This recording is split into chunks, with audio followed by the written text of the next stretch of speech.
আসসালামু আলাইকুম। কেমন আছেন? ভালো আছেন না? আপনার বাসা কোথায়? রামু। ফোনছেন না? গেরে টেনশন আছে।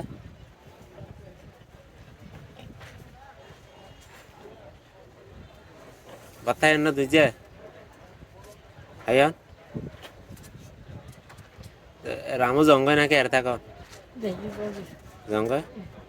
ফোনছেন দি কি করে দেয়? ফোন দি কি করে দেয় ইন্ডিয়ান? Yo tua, হ্যাঁ। কি না যাবো মানে হুম গেলি মোর তো ডন নাই? মোর তো ধুমা উবা বেসন উবা হ্যাঁ। উবা বেরো ধুমা ইয়ে করে গেরে টিয়া পয়সা রদান রে? যে বাতায় না? আই আয়ান। ইয়া হটিয়া তুললো না জিয়া? আই ইয়ার হটিয়া ফেলে যাবে অঙ্ক ঘর। ওস হটিয়া আছে ইয়া? দিন টিয়া মিলে 115 টিয়া। আর 200 টিয়া ফেলে যাবে অঙ্ক না? কিছু জানো পাইয়েন না পাইছো যাবে অঙ্ক। দাঁড়া না, আমার 200 টিয়া দি। কত হটিয়া আছে দা? আতরে এসো কুজি মূল্য ঘর জঙ্গয় করুন না? না তো দিয়ে দিয়ে বাবা হই এসে তুলে যাবে অঙ্ক না? তাহলে জন আছে আছে ঘর জঙ্গয় আর ন তুলল